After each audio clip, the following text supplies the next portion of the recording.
O'Reilly. You need parts? O'Reilly Auto Parts has parts. Need them fast? We've got fast. No matter what you need, we have thousands of professional parts people doing their part to make sure you have it. Product availability. Just one part that makes O'Reilly stand apart. The professional parts people. O'Reilly Auto Parts.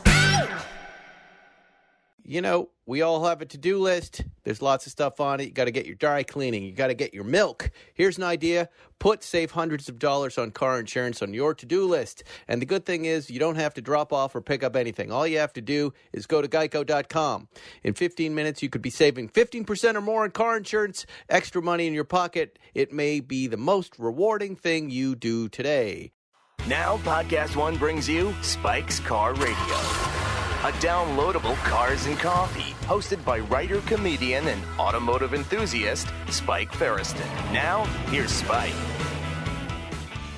All right, here we are, Spike's Car Radio.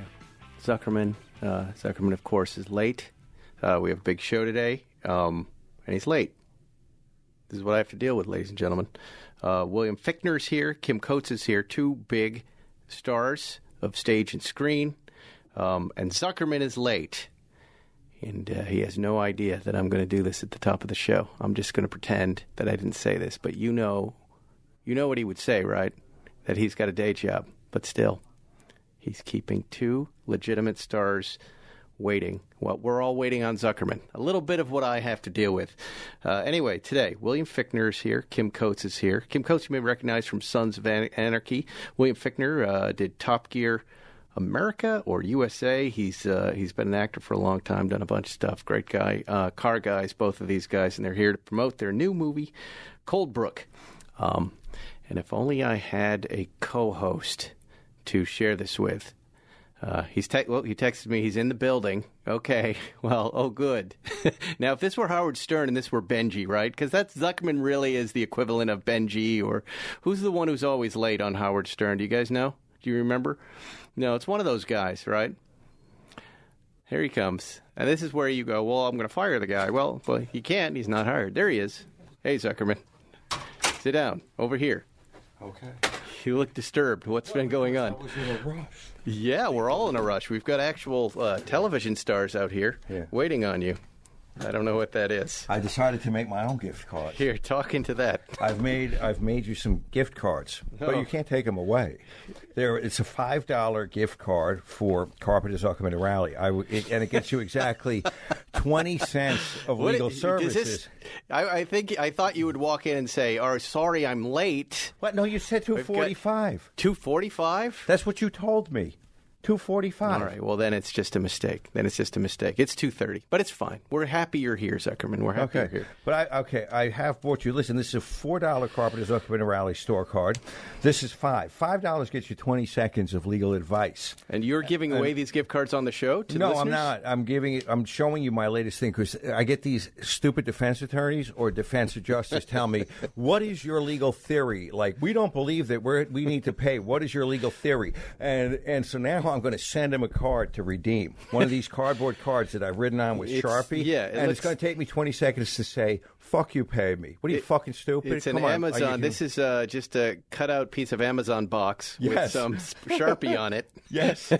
Store doesn't even have the proper E on it. Yeah. Wow. Yeah, you can take pictures and post it. I mean, as far as I'm concerned, because what would you say? What percentage of lawyers are morons?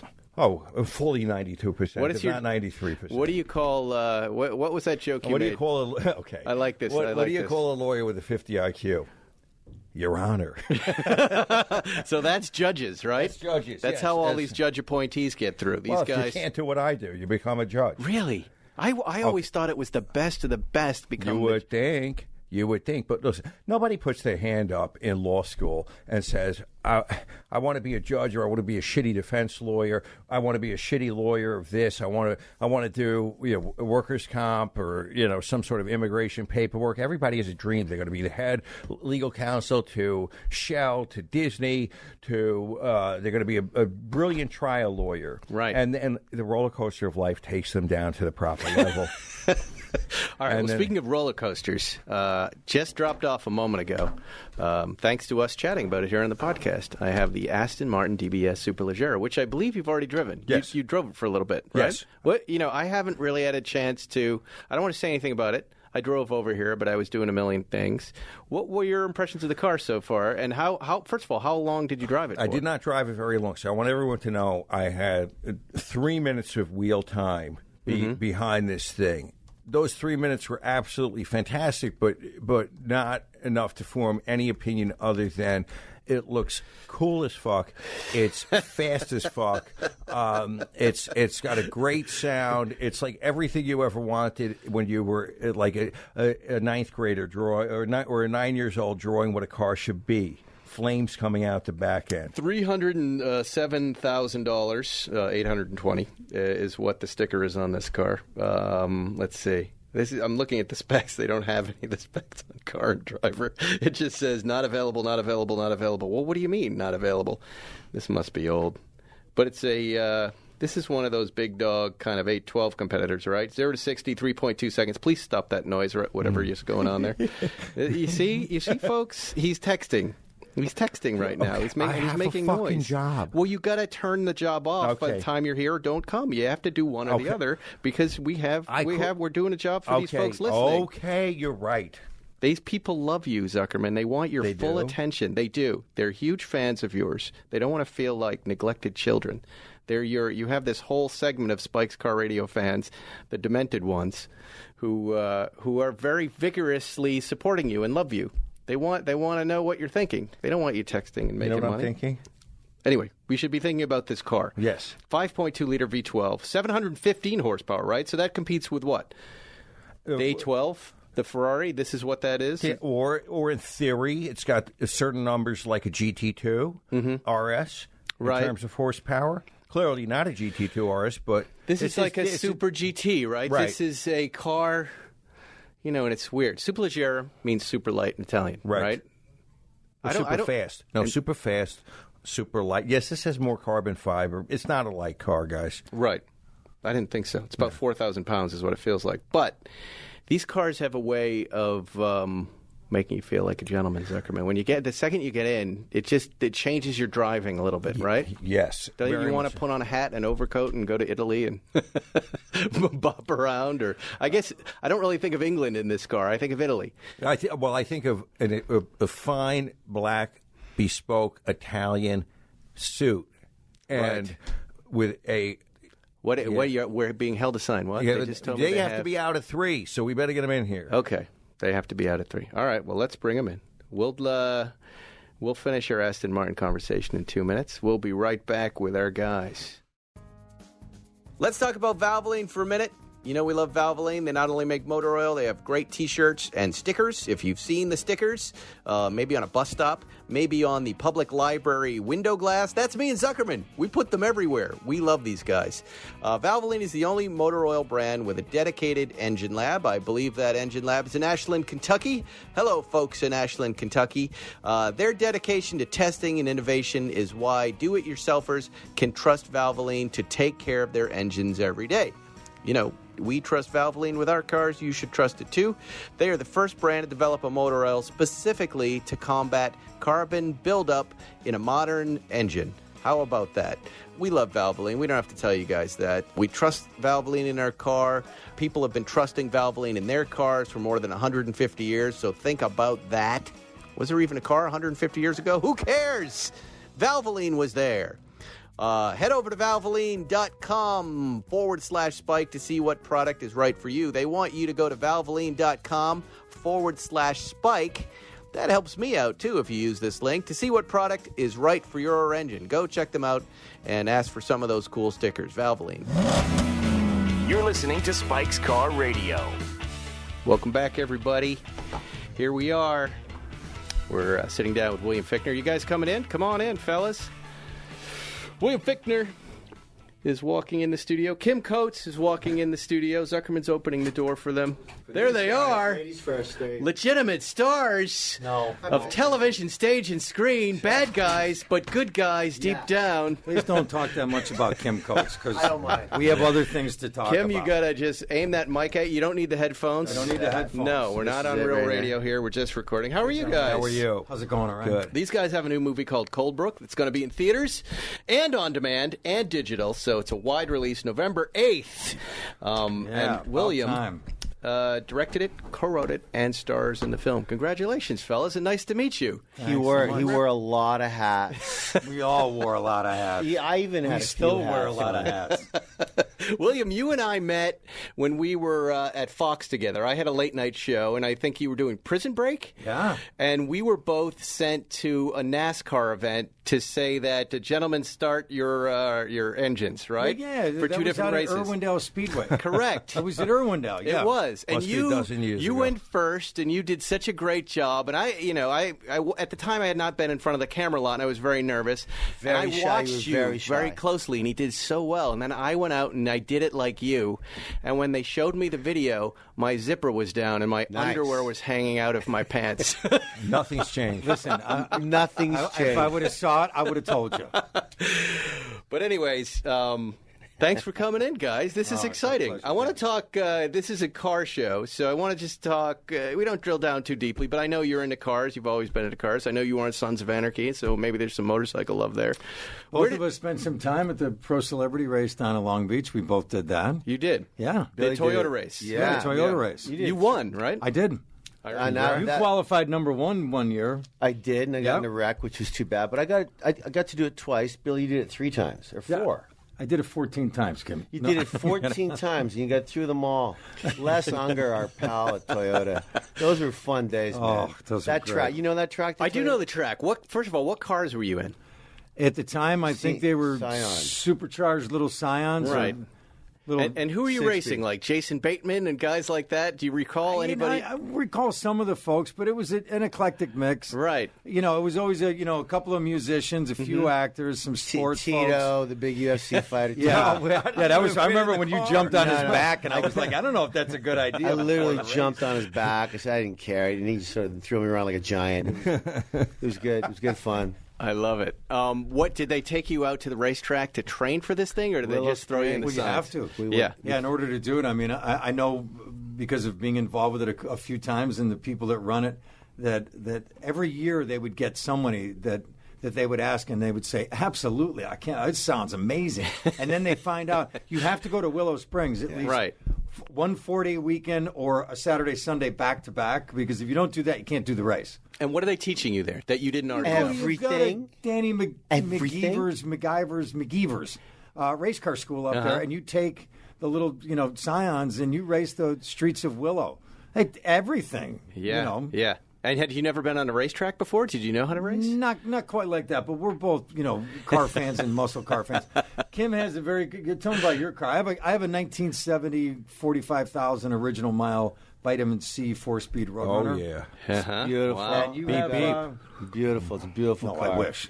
I've got a 1966 Chevelle, Cabernet Red, Krager Mags, stereo to blow your ears off. So the two East of Coast boys. the two of us with our muscle cars side by each is kind of pretty cool. Well, see, we're all East Coast boys, too. This is the type of car we grew up with, and yet we Absolutely. left this group, Zuckerman. But What I always happened? Are you guys both, you're not Buffalo upstate New York. I'm Buffalo upstate. I wore this because Cold Brook filmed it in Buffalo and Cortland. For my Okay. second favorite NFL team. So Cortland. I'm wearing this for good luck. No, I'm from Saskatoon, Saskatchewan, No, there right you go. above North Dakota. Oh, there you Wow, you're from wow. Yeah, Is there cold. anything there? Yeah, a lot of flat, beautiful skies, Antelope. and deer I and find the antelope. country boring during the daytime, terrifying at night. I don't. Really? Yeah, I don't do country. I like the city. I like to be hemmed in. Where were you born? Long Island, Huntington area. Sure. Yeah. Sure. So what kind of Farmingdale cars were you guys driving growing up? I mean, what did you have growing up? 67 Galaxy 500. Yes. All right. 4-speed. 69 Roadrunner. for about 2 weeks, and Did you have one before this one? Yes, that's why I got this one again. Mopar boy. No, I bought a Roadrunner because my Uncle Mike, my mother's younger brother, said a buddy of his, Jimmy Neubauer, I still remember Jimmy Neubauer had a Jimmy 69 Neubauer, four-speed Roadrunner. He's selling it. My Uncle Mike said, buy this car. Yeah. I bought the car for $750. Yes. So it's That's right. 1974. Mm-hmm. At the spring of 74. Bought the car, 4-speed, had no idea how to drive a 4-speed. Awesome. And just burned a lot of rubber because I knew if I just gave it enough gas and threw that clutch out, You got to burn some rubber. Wow. And after 2 weeks, I came home one day, and my parents were standing on a driveway, and they were talking to somebody, and I'm like, I wonder who that guy is. And I got out of the car, and my mother said, that's the new owner of your car. Oh, no shit. Yeah. I said, wow, what are you doing? She said, no, I'm not going to get another call for 12 days in a row of you burning rubber around our hometown. Not going to happen. Not going to happen. You're That's my a only great boy. story. Yeah, And look she at goes, that. and we sold it for $1,100. So I was They like, made a little profit. money. and then, true story, you got to hear the end of this. So my father says to me, listen, you're going to college. Have I got the car for you? Mm-hmm. I remember this quote. He said, this is the America's answer to the Rolls Royce. I'm listening to him going, this is all part of the same conversation with the guy buying my car. The Ford He Granada? goes, I got the car. It's a Plymouth Valiant. Oh, nice. He goes, this car will last forever. I'm thinking, I know what that is. No, that can't happen. Seafoam green. He's driving a 66 Mustang, the olive green with the black vinyl top. I said, Dad, if you like it so much, You why? have it. I went to college 4 months later with that Mustang. Did you? Yeah. You know, I do have would a, have said I have a muscle wrong car answer. right now. I You got do. that 66 Chevy, too, with the L79. Yeah. Yeah, 4-speed. That's it. There you go. That thing will fly. It's on pizza cutters, though. Those little tires, they're so teeny. Because I have it stock. I just kept it stock, but it's fantastic. Black. I love bucket. those. Beautiful. Yeah, fantastic Does it car. get the square tail light in it? Oh, yeah. Yeah. Oh, yeah. Yeah, love that. Exquisite. What about motorcycles, Kim? Obviously. I've got somewhere between 2 and 4 in my garage. Oh, I like how you Is count. that You can pre guess. Sons of Anarchy or All middle post. or post? No, I've been riding my whole life. And true story, I was the youngest Macbeth ever at Stratford. I was 26, and it was April. I'm in Toronto, Ontario. And we were rehearsing Macbeth, and it's time to get the bike out of the garage, and I'm taking it to get tuned up. A little old lady cut in front of me, so I wiped the bike out, and I wasn't hurt, luckily. And my wife, when I got home that night, she goes, "You gotta promise me not to buy another bike. You're acting now. You're actually in a big part." Yeah. And I looked at her and went, "Oh, okay. I promise I won't buy." So I rode. I didn't buy another one. And then, of course, Sons comes along, and they gave me 3 Harleys. So I still didn't break my promise. I have 3 of them. Yeah. Wow, and you ride them a lot. When Did I'm you in town. find the motorcycle community, especially the outlaw motorcycle community, embraced you after that show? Or You know, I was pretty separate. We all were. I mean, we certainly with that show, with the success of that show, Right. we would run into everybody from the military to lawyers to college kids. People who got into Sons couldn't stop watching it, including the 1%ers. Right. But the 1%ers are their own deal, man. I'm an actor. I'm playing one. So I think the part that I played, I think they were kind of cool to me because I played Tig Traeger, the Sergeant at Arms, and Zuckerman has an impressive collection of Hell's Angels memorabilia. Well, it works with a guy who's got one of the big, I would guess, if not the biggest and the only collection of Hell's Angels, and the rest, the Galloping Goose, and who are some of the other gangs you collect? So I work with a guy who he has an Instagram called Outlaw Archive. Yeah. And you probably have seen it, and he documents the early outlaw movement, which were Straight Satan, Satan Slaves, Hell's Angels, Coffin Cheaters, Galloping deal Goose, back in the the whole deal. What year back- are we talking about? 50s? We're Late talking 50s, 50s to 60s. Yeah. So mid-50s. Actually, the archive now goes back to 51, Yeah. the founding of Bordeaux, and it probably up to 70. It gets less interesting after 70. The characters who were involved in the early days are much more unique. Barger is a character. He's a I mean, character, but before him, he got his charter from a guy who had the SoCal chapter who started in say 57. And that guy's widow came. He died in 62. He was killed. That guy's widow gave us everything she had maintained for 57 years to preserve it in an archive for study later on. And it's, for me, and particularly I think for guys of our era, these guys were kind of mythic figures. They were old. I was born in the early '60s, so I missed most of this. But I was reading Hunter Thompson's book and getting into this. And these guys were legendary.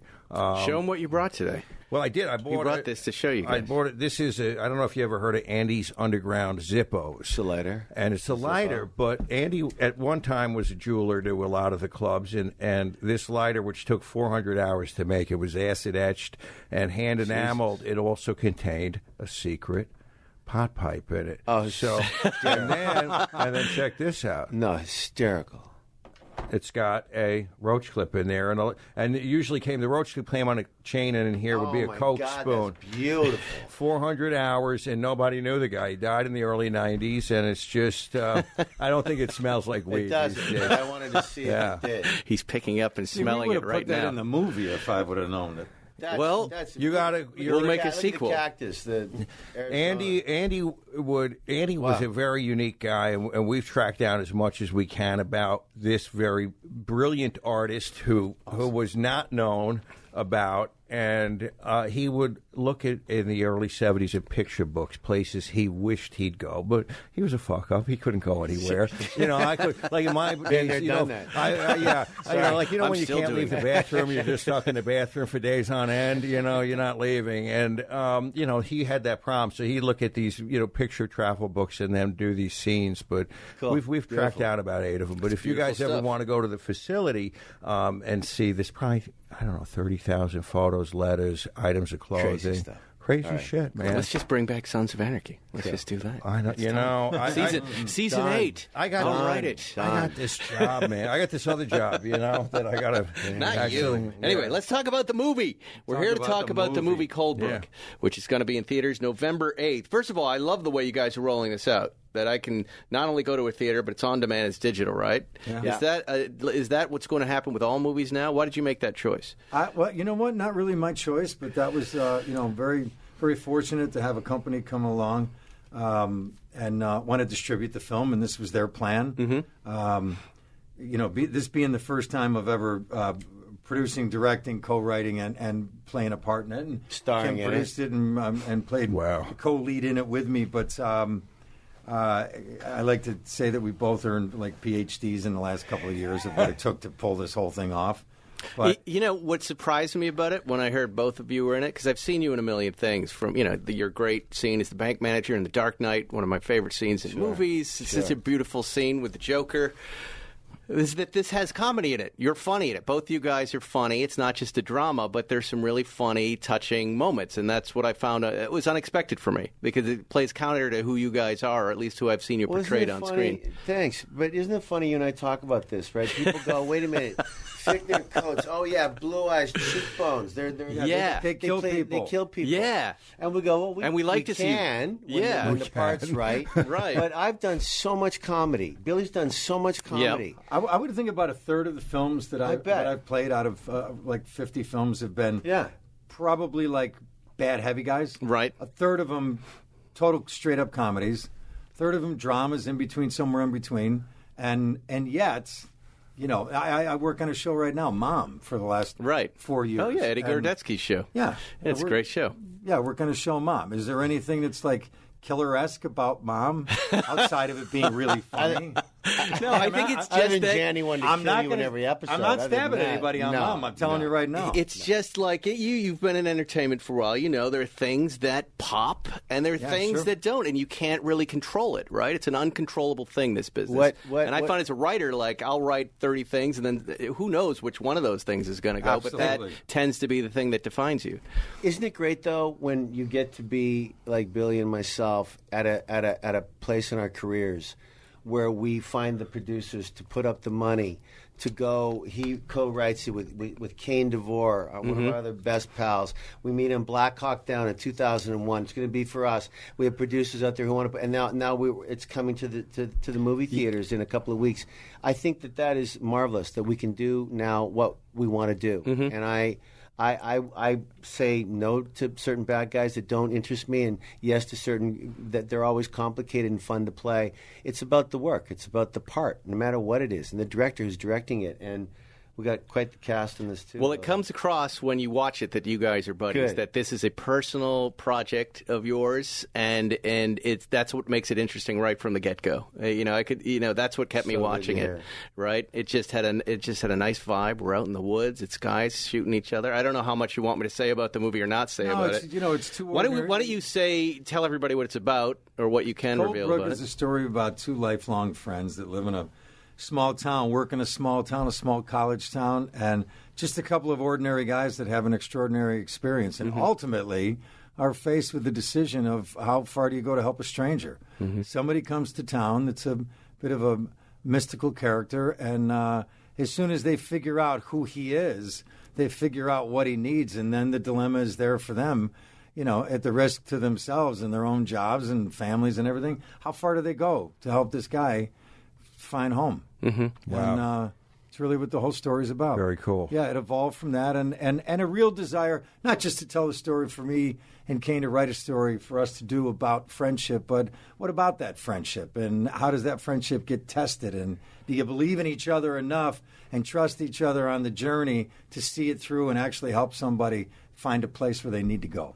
I loved the world you were in. I loved when you're in the woods at the top of the movie. There's that moment when you're in the window, the diner, and your wife is inside. And I was just like, God, small town life is so nice. And you forget about it here, Zuckerman. You and I grew up in a small town, in a blue-collar town. Yes. In watching this film, it really made me miss it. It really made me miss that whole thing. Not getting shot in the neck by a paintball, by the way. That's right. We shot the entire film in 20 shooting days. Wow. And that's incredible. 4 of them, we needed to go back to Cortland, New York, between Binghamton and Syracuse. Not a big town, college town. But in 1974, when I met my college girlfriend at SUNY Farmingdale, I went to visit her family. Up there. Her family had a farm, and the cabin that's in the film, I've been hanging out in that cabin since the mid-'70s. So 30 years later, when Kane and I started to write this, it all fell into place that it would be this small town. And we would write about this cabin, and it would be specifically, and after seeing the film, that the way the land is contoured and that is part of the story. So everything was based around, well, listen, even though we're a small budget film, we need to make a company move. We got to go from Buffalo to Cortland, and we have to do that no matter what it costs us, because what we're going to get there is what it was all about. So why try to cheat it and fake it somewhere else when it's just sitting right there on the top of the ridge? So is there a number that you can get a movie like this made? Like where I don't know where we're at in the movie business. It seems like we're only making $100 million plus movies, right? When you're making something small like this and smart and probably aimed at award season, if I'm not mistaken, what are the budgets where you have to bring the film in? That changes all the time. I mean, we knew this guy in Dallas, this guy named Bobby, and Bobby shot a film. His last name shall remain nameless. Yeah, we can't call him out. Bobby shot a film that was in the Toronto Film Festival 2 years ago. He shot it on his iPhone. So he did it for nothing. I think it was just so miraculous that he shot a film in like 48 hours on his iPhone. Did he edit it on his iPhone as well? I don't know what he did with it. But I remember that coming out, and I was like, okay, does it work? There's hope for everyone. Yeah, I mean, look at the new iPhone. We were talking about you could shoot on this. I can't edit and store the footage on it, but you could shoot on it for sure. You can do so much. In this day and age, not that I didn't know this before, but certainly know it now. To make an indie film now and to ever see the light of day, to see a theater, to get a release, is I think you're in less than 2%. Dancing between the raindrops. Yeah, I mean, you just you're putting it out there. But what I was always led with, and we always talked about from the beginning, is listen, why don't we be as good as we can be and see what happens after that? Because if you're not good, we're not going to make it on a gimmick. It's a small film, an intimate little movie. It better work, or nobody is going to watch it. Right. So that was always the goal, and that's what we stuck with from the beginning. And all the festivals we've been to 4. We've won prestigious awards at all of them. Not that you do these for awards, but why not get them if we're going to get them? And I'm sold out, and every single person, whether they're in their 80s or they're 12, because this film can be watched by all that, I mean, this is the kind of movie that this country needs to see right now, right now. Everywhere. This is the kind of story that needs to be watched right now about doing the right thing and about loving your neighbor. And there's some really crazy stuff that happens in this movie as well. But it's not a $120 million film, but it still looks really good. Yeah, and the it acting does. is amazing, and it's real, right? Don't you find it's just and who, as far as cast, did you just reach out to people you knew?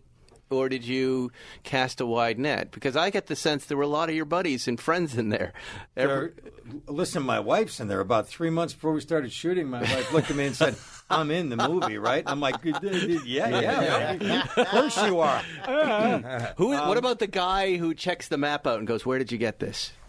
Okay, no. Is that a friend of yours? All right, his name is Louis Mastille. He's great. He was on Mike and Molly for like 5 years. Okay. Sopranos is a great character actor. And also, the reason I'm mentioning her, too, in the beginning of the film, there's the woman who's the teacher, Charlene Moya. Yes. They're both from Buffalo.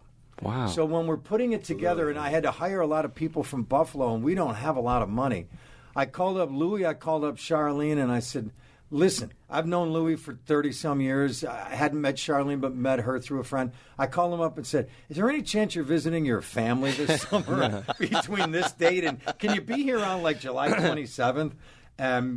They both worked it out to come home and visit family so they could be there for us and shoot on that day. A mission accomplished with camaraderie is the basis. Yeah. Brothers doing something together, and I think the best things come out of that. That's really cool. Sure. Fellas, your publicist is out there. She's shaking her fist at us right now going, I got to get these. She's checking her Instagram right now, but they did hold a sign up. I got to get you out of there. The movie is called Cold Brook. It's going to be in theaters, on demand, digital, November 8th, right around the corner. William Fichtner, Kim Coates. Pleasure, lads. Come back when you have more time. Thank you, gentlemen. We'll take a deeper dive. Much and appreciated. one last question. Do you think the Buffalo Bills have any chance? Just kidding. They do. They do. Yes, they do. All right. We'll see you next. We'll see you in a little bit. Zuckerman and I will be right back. Bye. All right. Do you guys need a watch? It's getting to be the holidays. I don't have to remind you. You need to go to my favorite watch website, Crown and Caliber. Maybe you want to sell a watch and buy another watch. Maybe you want to sell 3 watches and buy nothing. Crown and Caliber is going to help you. I use them all the time. They have huge brands: Rolex, Breitling, Omega, Tag Heuer, Patek Philippe. Huge selection of watches, 3,000 plus watches from 40 of the top luxury brands. It's risk-free, free shipping, free returns, 1-year warranty. They've been helping people for a very long. Check their Google rating. 4.8 out of 5. That's only a 0.2 of disgruntled people. The rest, overwhelmingly happy. Count me in that column for happy folks. They have an in-house team of Swiss-certified watchmakers as well as technicians and refinishers. In case your watch isn't where you want it to be before you sell it, they'll get it the last mile. They've been featured in Esquire, Men's Journal, Forbes, Wall Street Journal, Bloomberg, and, of course, Spike's Car Radio. And right now, they're giving away an Omega Speedmaster watch. How about that? Maybe you're not even buying, you're not selling. Maybe you just want a free watch. Well, go to my custom URL, crownandcaliber.com/Spike. That's crownandcaliber.com/Spike. It ends on November 17th, 2019, so this is the last chance I think you have. And if you're just in the mood to buy a watch, use the promo code that I've got for you guys, Radio150, for $150 off any purchase of $2,000 or more. There you go, Radio150, my friends at crownandcaliber.com. You're listening to Spike's Car Radio. All right, well, that was fun, Zuckerman. Those guys were absolutely fantastic. They were in and they were out. But they also, listen. And see, that's why we want you here. You got to talk about Outlaw Archive. But I could tell they were very impressed. Okay, here's what I'm going to tell you. Those guys are great guys. Those are the guys I would have looked up to in high school. A good look, a good voice. Right now, they would be like the cool guys, right? They would have been the cool guys that were like 3 or 4 years older. Hold on, Jack Ferriston is calling right here. Okay, Jack, do you mind if we use your voice on the air? What? Do you mind if we use your voice on the air? We're recording right now. Oh, hi. Hey, Jack, it's Zuckerman. What are you calling for? What can I help you with? Mom didn't answer, so can you just tell her to pick me up from school? Oh, I I thought someone else was picking you up at school. Oh, yeah. Yeah. Okay. Who is that? Jack. Okay. Okay, you want to go with him? And then call me if you get into trouble. Oh, yeah, okay. Okay. Bye. Wow, Zuckerman. Is he still doing that cartoon that he was selling in school? Dr. Dumb? Yes. Yeah. Explain Dr. Dumb. It's Dr. fantastic. Dumb.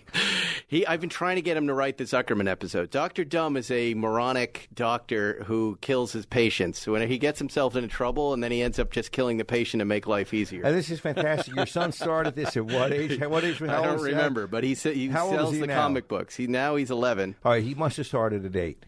Yeah, and he sells the comic books really every once in a while. And it's really funny and hilarious. But I love it. And it's disappointing because, in my business, Zuckerman, I'm pitching all the time, and I face about 95% failure, right? 5% of stuff I pitch gets sold. Well, I pitched Jack the Zuckerman episode of Dr. Dumb. I said, look, it's perfect. Dr. Dumb gets into trouble, Zuckerman steps in and sues, and then you kill Zuckerman. Right. And he didn't even smile. He said, well, all right, I'll think about it. And he never made my episode. I can't believe your own kid. Yeah, some sort of power play. And I was giving that to him. I thought it was good. I'm going to do my own Dr. Remember Dumb. when you tried to give your dad some advice about comedy? Yeah, that did not go well. But I think it relieved you of talking to him for a year, right? Yes. It made Christmas very difficult. I didn't know things back then, Zuckerman. Okay, I like that story. I wish you'd tell it. Do you feel like telling it? There's not much to tell. Yes, you're successful. You're working on what, Saturday Night Live? No, I was a writer for David Letterman. That's right, you listening who doesn't like me to say that.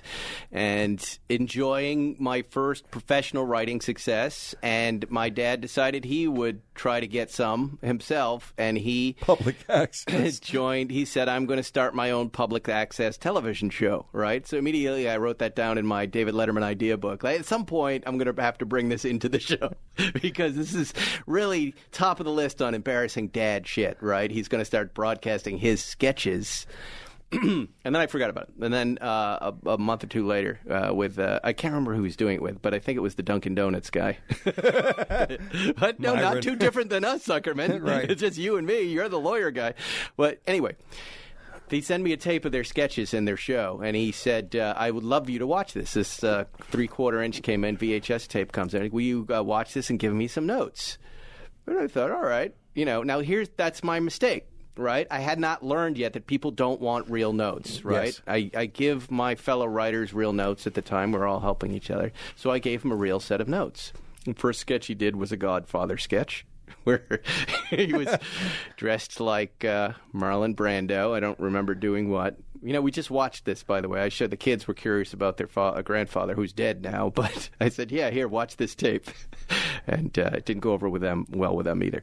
But anyway, I said, Dad, I like the character and there's, the writing's okay. But maybe talk about stuff that's going on now, not movies from decades ago. And then he screamed at me and hung the phone up. And that was the end of it. That was, I was a jerk. I was an asshole because I didn't tell him how great it was. That's all Fats wanted was approval from his son. Yeah, no, there's no way to win that one. Even if I had said everything right, it still would have gone wrong. It just doesn't work. Because then it's like, well, can you show it to Dave? And then I'm going to have to say, no, I can't. And you know the story. I did bring him on Letterman for staff Mother's Day stories, and he was the one dad, and he sat in the corner and smoked. And then Dave said, do you think your dad would be willing to shave sour cream off his face with a butter knife? And my dad stormed off the set. Why are they making fun of me? So that's what I was dealing with, right? Yeah. It doesn't work. Oh, that's a good story, Ferriston. Yeah. Now he's a hummingbird. Now, yeah, no. What does this have to do with Spike's Car Radio? I don't know. Now? We're just having a chat, like after hanging out with those guys. And my mom, you have to follow that up by saying my mother believes he's been reincarnated as a hummingbird.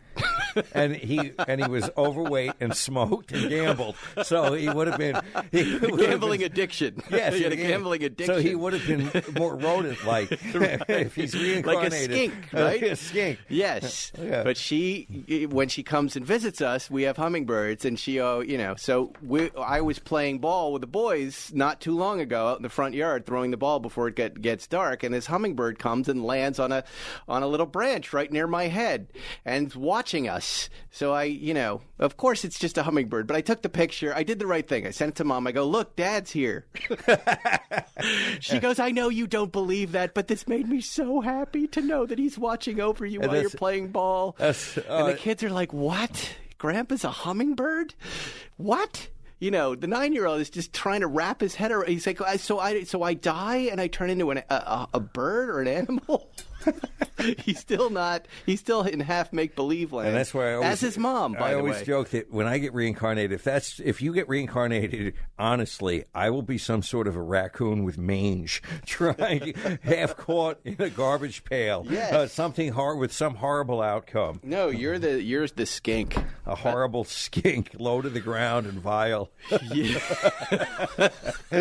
What is the life cycle of a skink? Not good. Not good. No, it's nothing good. He's cold-blooded. He's got arms. He's a snake with arms. He's neither fish nor fowl, and everybody is revolted by him. But before we go, I've been, harassing Gavin Newsom to investigate the gas refineries, and he finally said he's going to do this. For you or just in general? Just in general. I'm sure I had nothing to do with it, but I harassed him on Twitter going, why? I don't understand why gas is $3 one day and $5.50 the next, right? And then you talk to the goofball gas station attendant, and depending on which one you get the right-wing guy who's like, oh, it's the taxes. And I go, that doesn't explain the fluctuation. The refineries, the seasonal blends, the mysterious fires, the decades and decades of just shenanigans, the fraud. He's finally going to start investigating this stuff and start prosecuting it. Good. Or at least he's saying that. I was just in New Jersey. Right? South New Jersey. Yes. And gas is half the price it is here. Why? New Jersey doesn't like to have clean And folks, every air. one of you who's saying taxes right now, fluctuations, the fluctuation with the tax that stays constant. Look, you see what we're talking about? There's a $2 price difference band. They're always figuring out just how much they can soak us for, how much pain can we take. And when we're about to lose our shit, when gas is $4.50 a gallon, they drop it down to $2.80, and then you think things are okay, and then they slowly bring it up again. You're like the frog in the boiling water. And you do a quick little search, and it's a refinery fire just happened. Another shutdown just happened. Offline for cleaning. But I'm hearing this is a monopoly of oil companies playing price-fixing games with us and really chiseling us, Zuckerman. I should sue. Yes, Zuckerman. Yes. Oh, this could be a good case. This is a good case, right? Yeah, absolutely. We're all getting hosed. What I'm hearing, and I'm not going to say this is absolutely true, but what I'm hearing is this is just a few little companies getting together. Collusion. And going, hey, guys, why don't you have a shutdown this weekend and we'll jam it up, right? Yep. Well, this is a good case. I'm glad, Zuckerman, you got something out of this. The other thing I want, and now I've started harassing Mr. Newsom, who I like. I think he's doing a lot of good all of a sudden. Got to handle the homeless problem. But I want him to give us real fines for texting and driving. I want to start. First fine is $2,000. I would get that instantly. Right? But it would stop you from killing someone, Zuckerman. Like right now, I think it's $25 and nobody writes you any tickets anyways, right? But the number of people crashing in this city, I know it's good for your business. You can't even imagine what I see every day. How come you can't sue the phone companies? Why couldn't you go right after them? Yeah, because they don't have a duty. It's the same thing as... they give you the phone. You want the phone. You're allowed to use the phone. Now, I suppose, wouldn't we all scream if there was some cutoff you got in a car and it automatically invalidated your phone? I guess... Well, in an emergency, you'd have the reverse problem, right? So it's not really the phone company. It's people not wanting to follow the rules, and that's just human nature. We don't think rules apply to us. Right. Well, look, they clearly don't to you and me. No, of course not. The West Side and East Side sheriffs. Yes, we Los are the Angeles. sheriffs of all the roads. But I'm speaking about the other people, Zuckerman. They need to follow the rules. They can't drive. That are incompetent. That are stupid. I was talking to my daughter on the phone on the way over, and I was saying, what the fuck is it with people on small side streets? They can't drive in their own lane. They're not in one lane. They're not in the other lane. They're in both lanes. Right. And why is it that you have to hog up all the fucking lanes because you need to have equal amount of room on either side of your car? I can get down the street on my side of the road. I don't need to be on your side of the road. Well, I can do this. I'm encouraged by this this investigation because I want the left lane slow driving taken care of. I want these cellular phone texters taken care of. I want some enforcement. I don't mind the people who roll the stop signs, actually. They're okay. Okay, what about the bicycle motherfuckers that don't stop at stop signs? Okay, I thought about this weekend. I was driving to Malibu by myself thinking about your hatred for bicycle pants. I honestly was. I spent a good 10 minutes going, what is Zuckerman's hatred of these bicycle pants? They are horrible to look at. But listen, solution. And we should tell Moise this. Moise, our friend who started Splendid Mills. I don't think most of the bike riding is not racing, so these pants are not needed, right? Yes, I'm not shaving my body when I swim in a pool. Let's take the Lululemon method here. Yes. Why aren't we putting something over the pant, like a loose vinyl thing that makes them look like shorts? Because my objection is I don't want to see some man ass and man genitals in the front. I understand. It's disgusting. But you see, I'm getting into the solution. Yes, there is proper wear. They just think that they all want to be Lance fucking Armstrong. Boy, we just solved the world's problems on this podcast, Zuckerman. It's the worst thing. And then when they get off the bike, when we're at Bill's, they got those stupid cleats on or whatever they wear, which makes them walk pigeon-toed. Yeah. And so it's balls forward. It enhances with the fact that you have to look at their genitalia. I go to Alfred's Coffee every Saturday morning in Brentwood, drop the kid off at karate and go in there, and there's a guy who can ruin it for me, and it's a bike guy. Yeah. Because it's very crowded in that little place, and he'll jostle up against you, and now I've got his sweaty pants on me. Yes. And I just throw the coffee away and I go. Yeah, to make matters worse, he's wearing an earring, a Harrison Ford earring. He's an old guy with a Harrison Ford earring. Should just give up. I'm going to tell the other bike people something. When you go to the coffee place and you sit down to have your coffee, take your fucking helmet off. You don't need a fucking helmet when you're sitting there drinking coffee. I have to restrain myself not to walk up and say, "Oh, pretty dangerous sitting on that seat, huh?"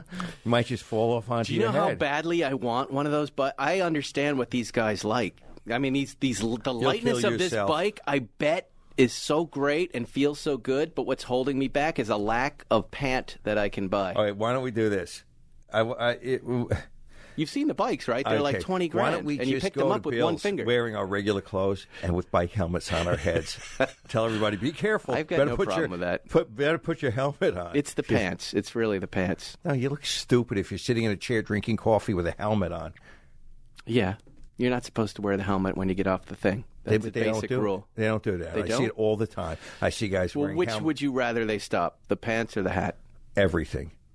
All of it. You want no bikes on the road? I want to see them. And I want to see those people that like doing that. I don't like them. I don't want to see them. They should be somewhere else. I like riding a bike.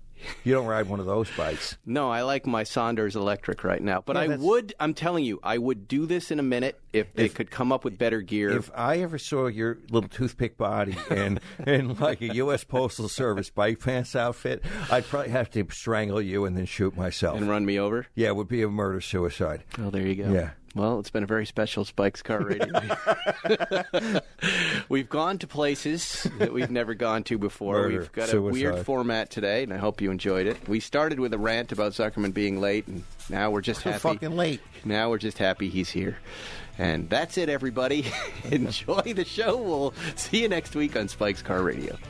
Thanks for listening to Spike's Car Radio. Download new episodes every Wednesday on the Podcast One app or subscribe now at Apple Podcasts or PodcastOne.com. If you like my show, you're going to love the official Lakers podcast on Podcast One. Join host Mike Trudell and co-host Aaron Larsoul every Monday as they discuss the Lakers news of the day, break down the games from the week, and have exclusive interviews from players, coaches, and staff. So don't miss the official Lakers podcast every week on Apple Podcasts and Podcast One.